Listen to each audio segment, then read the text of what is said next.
चीनी कंपनी सेपको सहित जीडीसीएल और बीएससी से जुड़े 13 अधिकारियों की मुश्किल खत्म नहीं हुई है। वर्ष 2009 में हुए बाल्को चिमनी हादसे में इन्हें आरोपी नामजद किया गया था। मामले में आरोपियों को अंतरिम राहत प्राप्त हुई थी, जिसे हाईकोर्ट ने रद्द कर दिया है। इसके साथ ही सभी आरोपियों पर मुकदमा चलाने और 1 वर्ष के भीतर निपटारा करने का आदेश दिया है। 1200 मेगावाट बिजली उत्पादन क्षमता वाले बिजली घर का निर्माण बाल्को के द्वारा कराए जाने के दौरान उसकी विशाल चिमनी सितंबर 2009 को धराशायी हो गई थी। इस घटना में झारखंड, बिहार और मध्य प्रदेश के 40 मजदूरों की मौत हो गई थी, जो मौके पर काम कर रहे थे। मजदूरों की मौत के लिए चिमनी बनाने वाली कंपनी सेपको, जीडीसीएल और एनसीसीबीएस के 13 अधिकारियों को जिम्मेदार माना गया। शासकीय लोक अभियोजक रोहित राजवाड़े ने बताया कि स्थानीय एडीजे कोर्ट ने आरोपियों के खिलाफ आरोप तय किए थे। इसके बाद संबंधित लोगों ने हाईकोर्ट में क्रिमिनल रिवीजन दायर किया था।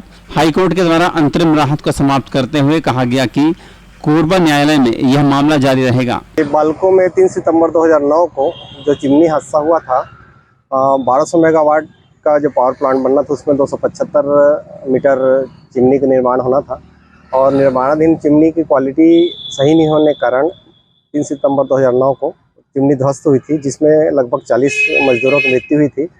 और उस पर जो सेपको और जीडीसीएल और एनसीसीबीएस इनके खिलाफ, उनके अधिकारियों के खिलाफ पुलिस ने मामला बनाया था और 34201 मतलब गैर इताअत हत्या और साक्ष्य छुपाने का जो आरोप उन पर लगाया गया था, उसके खिलाफ पुलिस ने कोरबा के अतिरिक्त सेशन जज के यहाँ चालान पेश किया था और उन न्यायालय ने सभी 13 अधिकारियों के खिलाफ आरोप तय किया था।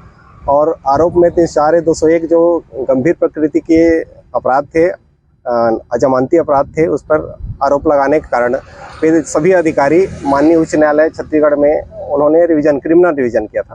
क्रिमिनल रिवीजन इतना लंबे समय बाद उस पर आदेश हुआ है, 14 साल लगभग बीतने के बाद उस पर आदेश हुआ। माननीय छत्तीसगढ़ उच्च न्यायालय के द्वारा उनका जो सभी अधिकारियों का जो रिवीजन था, उससे क्रिमिनल रिवीजन उसे निरस्त कर दिया गया है। अब इस क्रिमिनल रिवीजन निरस्त होने के बाद अब कोरबा के न्यायालय में आरोप जो तय हुआ है वो आरोप उस पर लगे रहेंगे सभी अधिकारियों पर और 34201 भादवी के तहत उन पर साक्ष्य होगा, उसमें अभियोजन चलाया जाएगा। जानकारी के मुताबिक कोरबा कोर्ट के द्वारा आरोप तय किए जाने के बाद उपरोक्त तीनों कंपनियों के आरोपित अधिकारियों ने राहत प्राप्त कर ली थी। इस प्रकरण में हाई कोर्ट ने सीआरपीसी की धारा 397/401 के अंतर्गत संशोधन के साथ पिछली अंतरिम जमानत को खारिज कर दिया। हाईकोर्ट के जस्टिस रमेश सिन्हा ने आदेश में कहा है कि तथ्य को ध्यान में रखते हुए कि घटना सितंबर 2009 की है और मुकदमा वर्ष 2010 से लंबित है। इस तरह 13 साल से अधिक समय बीत चुका है। इस न्यायालय के द्वारा पारित अंतरिम आदेश के कारण वर्तमान मामले को इसके तार्किक अंत तक नहीं लाया गया है। इसलिए ट्रायल कोर्ट को निर्देश दिया जाता है कि वह मुकदमे को शीघ्रता से निपटाए और निष्कर्ष निकाले। यदि कोई कानूनी बाधा नहीं है तो पार्टियों को अनावश्यक स्थगन दिए बिना इस आदेश की प्रमाणित प्रति प्रस्तुत करने की तारीख से 1 वर्ष की अवधि के भीतर कानून के अनुसार इसे निर्णित किया जाए।